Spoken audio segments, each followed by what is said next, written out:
नमस्कार, मैं हूँ राकेश और आप मुझे सुन रहे हो टैक्स जंक्शन पर।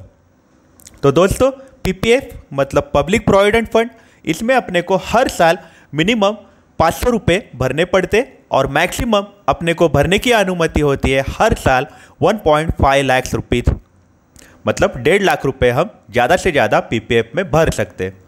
ये साल गवर्नमेंट ने पीपीएफ में अमाउंट डिपॉजिट करने की अवधि बढ़ाई है। आप 30 जून तक पीपीएफ में अमाउंट डिपॉजिट कर सकते हो फिनेंशियल ईयर 2019-20 के लिए। तो आप 30 जून तक 1.5 लाख रुपए भर सकते हो। लेकिन हम जानने की कोशिश करते हैं कि ये जो पीपीएफ है जिसमें हम अकाउंट में अमाउंट डिपॉजिट करते हैं उस पर लोन मिलता है, लेकिन वो लोन अपने को फ़ायदे का है कि नहीं, कि ये लोन अपने को घाटा देता है।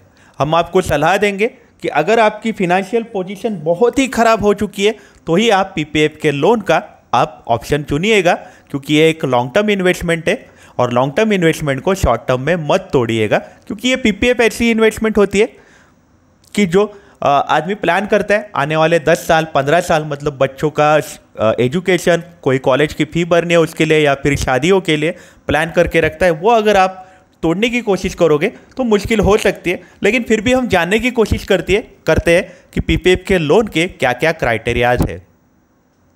तो सबसे पहले हम जानते हैं कि क्या एलिजिबिलिटी है पीपीएफ के लोन की। तो पीपीएफ का लोन आप ले सकते हो जैसे आप अकाउंट ओपन करते हो उसके तीसरे साल से आप लोन के लिए एलिजिबल होते हो और मैक्सिमम आप 6ठे साल तक ही पीपीएफ से लोन ले सकते हो। मतलब मान लो कि आपने पीपीएफ में अकाउंट ओपन किया जून 2017-18 को, तो आप एलिजिबल हो जाओगे 19-20 को। 17-18, 19-20 2 साल और तीसरे साल में आप एलिजिबल होते हो, मतलब आप 19-20 से आप लोन अप्लाई करना चालू कर सकते हो और मैक्सिमम आप 6ठे साल तक ही लोन अप्लाई कर सकते हो, तो वो है 22-23। अगर आपने 17-18 में अकाउंट ओपन किया है पीपीएफ का तो आप मैक्सिमम 6ठे साल तक ही लोन अप्लाई करोगे, वो होता है 22-23। मतलब आपको देखना पड़ेगा कि आपने अकाउंट कब ओपन किया है, उसके बाद आपको तीसरा साल पकड़ना पड़ेगा और तीसरे साल के बाद आप उसके 6ठे साल तक ही लोन ले सकते हो।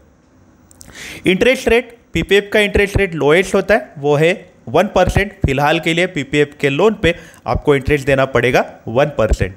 लेकिन ध्यान रखिएगा आपका टोटल इसमें इंटरेस्ट लॉस हो सकता है 8.1%, क्योंकि गवर्नमेंट जो है आपको पीपीएफ बैलेंस पे इंटरेस्ट दे रही है 7.1%।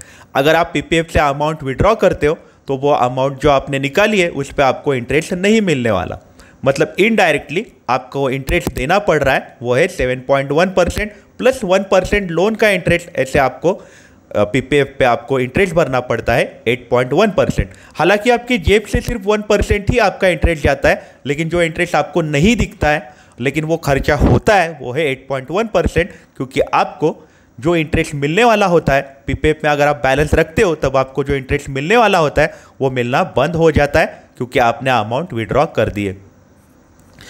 मैक्सिमम आप पीपीएफ से लोन कितना ले सकते हो? आप पीपीएफ से लोन ले सकते हो 25%, जो दूसरे साल में, मतलब जिस साल आपने लोन अप्लाई कर रहे हो उसका दूसरा साल देखा जाता है, पीछे की तरफ जाके दूसरा साल देखा जाता है और वो दूसरे साल में जो बैलेंस है उसका 25% लोन आपको मिल जाता है।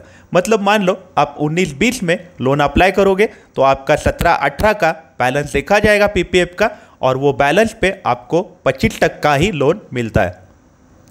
मतलब मान लो कि आप अगर आज की फिर पोजीशन देखें तो आप 20-21 में हो, तो अगर आपको लोन लेना है तो आपका देखा जाएगा बैलेंस 18-19 का, 19 को आपका जो बैलेंस रहेगा उसका 25% अमाउंट ही आपको लोन के रूप में मिल जाएगा। पीपीएफ का लोन का रिपेमेंट कैसे होता है? पीपीएफ का लोन आपको 3 साल के अंदर पे करना पड़ता है, 36 महीने के अंदर आपको लोन का रिपेमेंट करना पड़ता है। ध्यान रखिएगा अगर आपने लोन का रिपेमेंट नहीं किया तो आपको 6% एक्स्ट्रा इंटरेस्ट देना पड़ता है। हालांकि आपका 1% इंटरेस्ट ऑलरेडी कॉन्ट्रैक्ट में होता है, तो टोटल आपको 7% इंटरेस्ट देना पड़ता है अगर आपने पीपीएफ के लोन का रिपेमेंट नहीं किया तो। ध्यान रखिएगा आपने अगर एक बार पीपीएफ का लोन लिया है और उसका पूरा पेमेंट नहीं हुआ है तो आप पीपीएफ बैलेंस पे दूसरा लोन अप्लाई नहीं कर सकते हो। ये बहुत इंपॉर्टेंट पॉइंट है। साथ ही साथ पीपीएफ के लोन का रिपेमेंट आप 3 साल के अंदर, मतलब इसमें ऐसे ईएमआई टाइप नहीं रहता है, आप या तो लम सम पेमेंट करते हो या फिर आप 2 मंथली इंस्टॉलमेंट्स में आप कर देते हो। अगर 3 साल के अंदर आपने पूरा का पूरा प्रिंसिपल अमाउंट पे किया, मतलब पूरी लोन अमाउंट पे की, लेकिन ब्याज अगर नहीं भरा, तो गवर्नमेंट क्या करती है कि आपके पीपीएफ बैलेंस से ही उनका ब्याज वसूल लेते हैं। क्योंकि आपको 25% ही लोन मिलता है, 75% बैलेंस तो पीपीएफ में पड़ा रहता है आपका, तो 75% बैलेंस से वो आपने अगर लोन पे इंटरेस्ट नहीं भरा रहेगा तो गवर्नमेंट वो वसूल लेते हैं।